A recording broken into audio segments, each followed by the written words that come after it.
Good evening, good afternoon, or good morning, ladies and gentlemen, boys and girls, children of all ages, everyone watching this live right now on YouTube. If you're not, oh well, try again next week if you want to watch it live.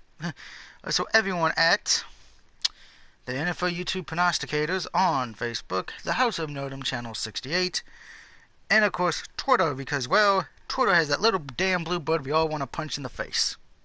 Anyway, it's time for Week 6 picks, but before we get to Week 6, as you know, I have some notes, and of course a recap of last weekend, some college games I'm going to be predicting. Anyway, here we go. Last week was a bad, terrible, shit week for me.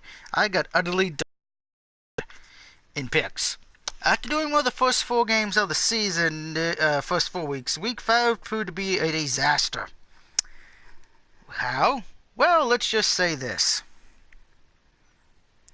We had Patriots beat the Buccaneers, got that one wrong. Bengals beat the Bills, got that wrong. Panthers beat the Lions, got that wrong. Eagles beat the Cardinals, got that right. Giants lose to San Diego and lost more than just a game, so got it wrong. Dolphins beat the Titans, got it wrong. Jets beat the Browns, got it right. Thank you, Jets, for proving there's at least one competent team in New York. The Niners did not get my upset pick of the week, so David Goodrich, go yourself. And same with you, Indianapolis. The Jaguars made Big Ben look like a joke. The Ravens beat the Raiders.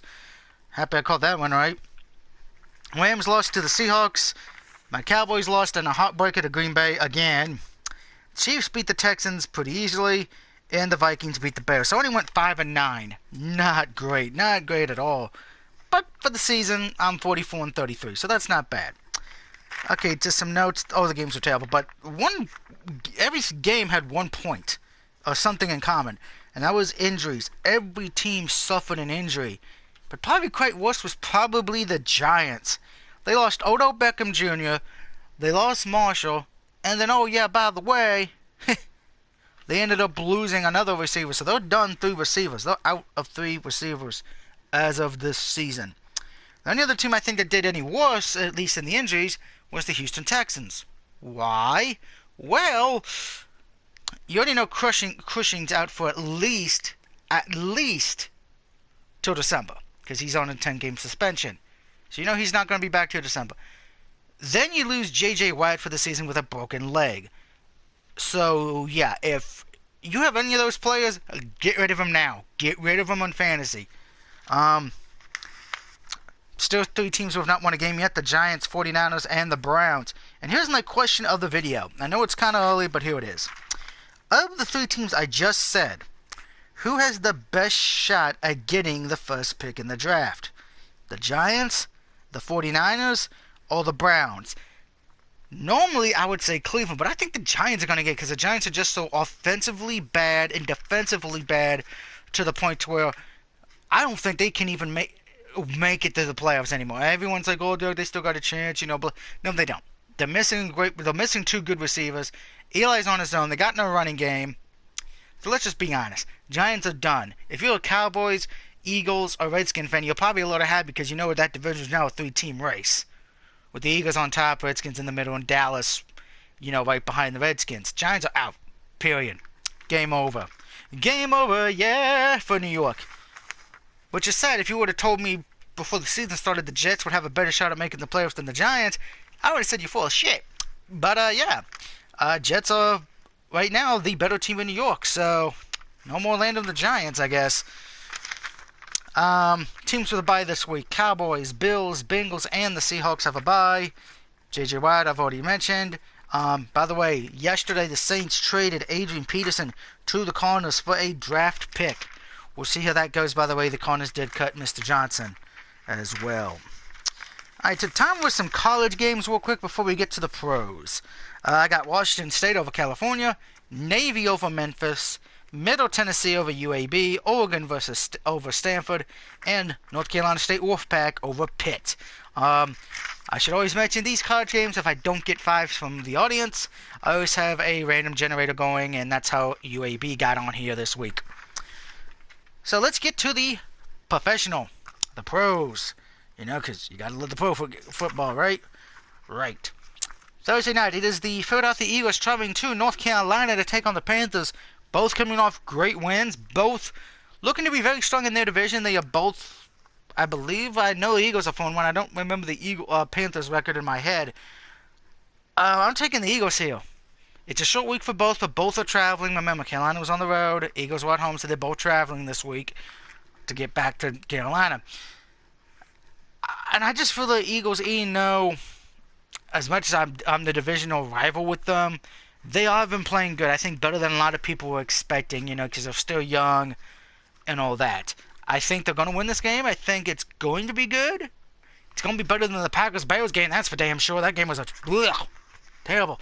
And probably better than the Patriots and Buccaneers, and that was terrible because of the field goal kicker. Which, by the way, before we continue, just as a piece of fantasy advice, heads up.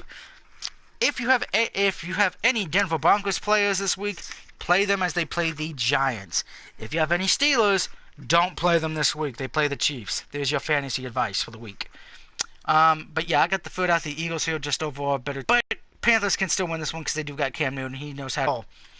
Moving on, we had the Miami Dolphins taking on Atlanta. Atlanta coming off a bye. Dolphins, remember, do not have a bye at all this year, as the week 1 was the bye due to the storm.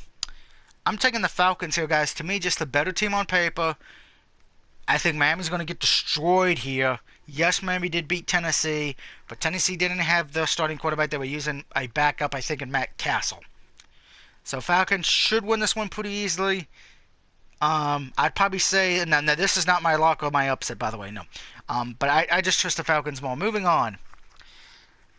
The Ravens take on the Bears. Short week for the Bears. They won Monday night. The rookie quarterback did pretty well. So there's hope for the Bears. Ravens coming off a much-needed win over the Raiders. Keeping their thing going right now. I'm taking Baltimore here.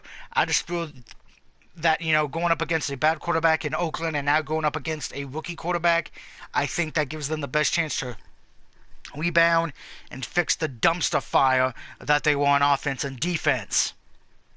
So Ravens should win at home, hopefully. Next, now this was going to be my lock of the week, but I can't do that right now because, Texans defense. It's the Houston Texans at home against the Cleveland Browns. I'm taking the Texans here. What worries me with this game, this is a trap game. This is probably the trap game of the week. The Browns can win this one. Texans defense, is banged up. The one guy's out till December due to the suspension. J.J. Watt's out for the season. By the way, can somebody make sure J.J. Watt, Odell Beckham Jr. are not sharing the same hospital room because I have a feeling they might injure each other. But I'm taking the Texans here. Still an easy pick, but be careful. This is a upset alert that could happen because of how bad Texans are on defense. Offensively, I think Texans have this locked, but it's that defense that has me worried for the Texans. Moving on. It is the Packers taking on the Vikings. Vikings, still no info on Sam Bradford. Will he be starting or not? But they've been able to win without him, and they've been able to win without that rookie sensation they had at running back. But it's a short week for them. They're playing a Green Bay team who just got off a major coup, breaking the hearts of Cowboy fans once again. I'm taking the Packers here. I like what the Vikings are doing. They're able to win without a decent quarterback. If anybody says Casey Kasem or whatever his name is a decent quarterback, shut up. He's not. Granted, Sam Bradford ain't that great either. They got a quarterback issue. They're going to have to figure it out after the season. But it's after the season.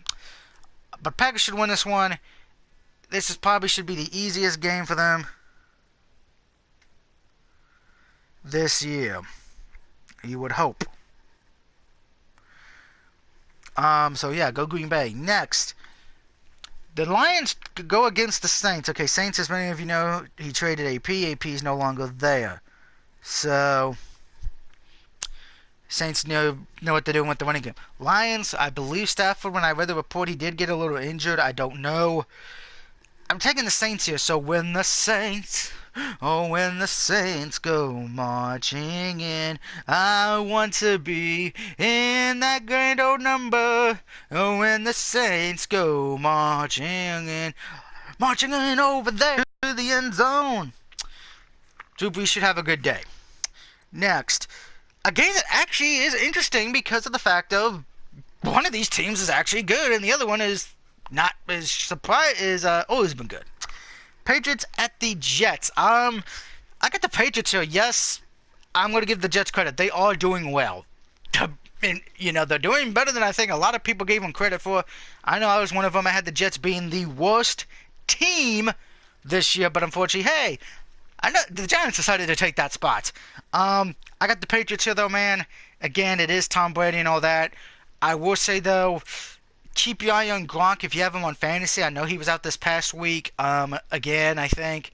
So keep your eye on him. But Patriots should win this one. It's going to be one of the good 1 o'clock matchups. By the way, before we get to the last 1 o'clock game, if you can, I know since I live in Virginia, I am stuck watching the Redskins and 49ers. But I would say if you can only watch one of these games, my money is actually on the Lions and Saints. I think that's going to be the best evenly matched game. So that's your best 1 o'clock game in my opinion. If you have a different opinion of which one's the best 1 o'clock game, let me know. Next, my lock of the week. Lock it down.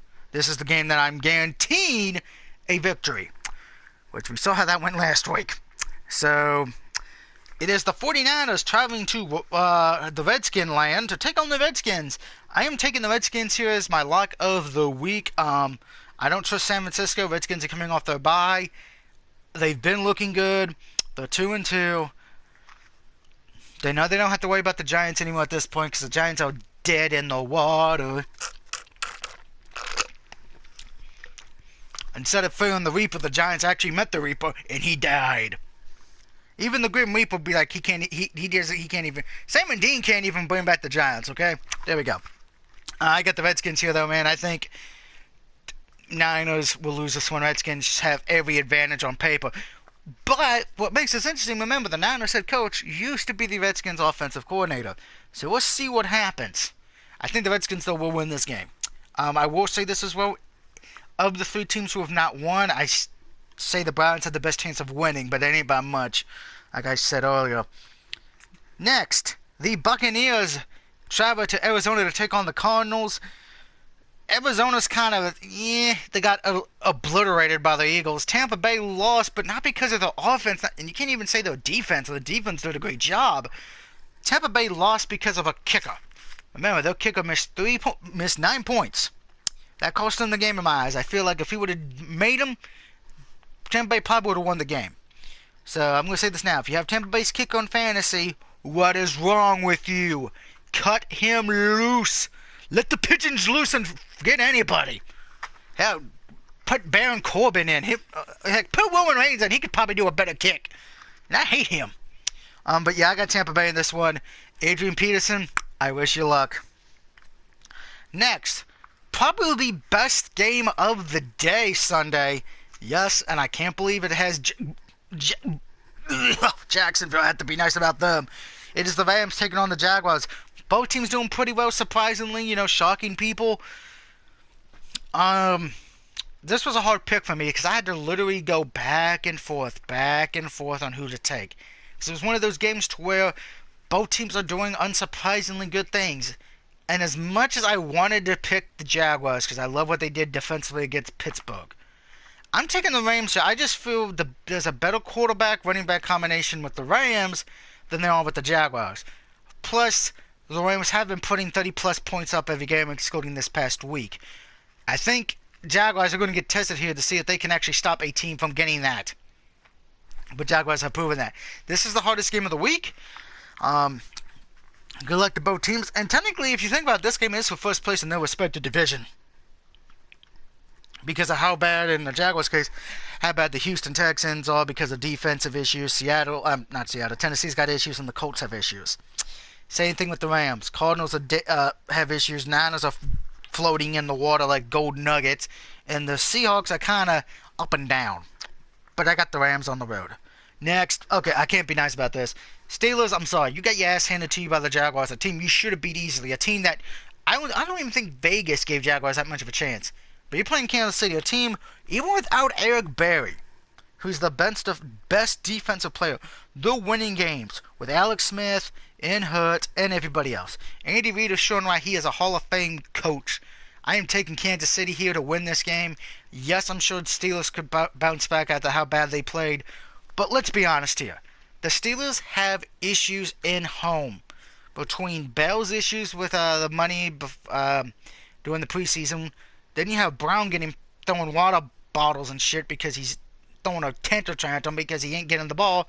And then Big Ben, he came out today saying, I think I still got it, but yet Sunday after you got through 5 picks, you're saying you were done, you're trash, maybe I should hang it up. You have inner turmoil. One of those 3 needs to step up and be the leader. That's what the Steelers are missing to me. They need a leader. Right now, they don't have it. So I'm taking Kansas City at home. Next, flipping the paper, is my upset pick of the week. I have San Diego. Why do I keep wanting to say San Diego? I got the Los Angeles Chargers over the Oakland Raiders. Again, here's my thing with Oakland. If Derek Carr was playing, I probably would be picking the Raiders. But we saw what happened with the Raiders this past week against Baltimore. They did not play well. I think Chargers will get the second win of the season and giving them a little bit more hope for maybe you get a wild card spot. Maybe you do, maybe you don't. But at least you won't be as bad as the Giants, Niners, or the Browns. Speaking of the Giants, I really wish this game would have been switched to anything. I would rather watch the Browns and Texans or the Niners and Skins at 8 o'clock. Because I won't be watching this game. I'm skipping it. I'm sorry. I'm going to be playing Dead Island. Okay? That's how this game means to me. It means nothing. It is the Broncos taking on the Giants. They're in Denver. Giants haven't won a game. No Odell Beckham Jr. No Marshall. No receiver number 3. So, yeah. Broncos should be favored to win this one and win this one easily. If they don't, they will become the laughingstocks of Week 6. Period. And I'm going to say this for record. If the Broncos, Redskins, and Texans, if they lose, giving the other team their first win, they're the losers of Week 6. Period. And I ain't going to want to hear a damn one of them saying a damn thing after. But Giants should win this one. Nah, it's but Denver. I'm taking the Broncos. Fooled you, didn't I? Broncos win this one. Giants, I don't trust. Do I think they could win it if they had Odell Beckham Jr.? Yeah. If they would have had Odell, I would have picked him. But no good wide receivers. Eli's on his own. Yeah. Unless Eli somehow knows the Justice League or Teen Titans, or for that matter, since they're in Denver, the only way they'll win is they better hope to God the Broncos will decide to smoke a joint before getting onto the field. Moving on to a Monday night game to where it's kind of interesting. And then it is the Colts taking on the Titans. Still no word on Mariota, still no word on Luck. So it's probably going to be a battle of the backup quarterbacks. Out of the Titans, I just feel the Titans to me are the better team. If Luck was playing, I probably would have picked the Colts. If Mariota was playing, I'd still be picking the Titans. If both were playing, I'd probably have to think about it. But if Andrew Luck's been playing this whole year, I don't think the Colts would be as bad as they are. But we shall see. But I got the Titans. I do think this is going to be an alright Monday night game, but I think it'd be alright if you missed it. To be honest, last week I said Week 5 had some of the worst games during the middle of the early games. I think in this week, the Sunday primetime game and the Monday night primetime game are the 2 worst games on the list. And that's just my opinion on that. If you disagree, let me know, and I'll gladly hear why you disagree with that. But anyway, my picks are the Eagles, Packers, Falcons, Saints, Texans, the Redskins, the Ravens, the Patriots, the Buccaneers, the Rams, the Chiefs, the Chargers, Fear the Thunder, TNT, the Broncos, and the Titans. Because we are the Titans. Mighty, mighty Titans. Yeah, I don't remember that. How it goes, sorry. By the way, don't forget my question of the video. Who gets the first pick in the NFL draft this year? The Giants, the Niners, or the Browns? Until then, this is the Dear UG signing off, saying thank you for watching. Hope you've enjoyed, and I'll see you real soon. Goodbye, so long, farewell, Azito, then goodbye, and all that other crap.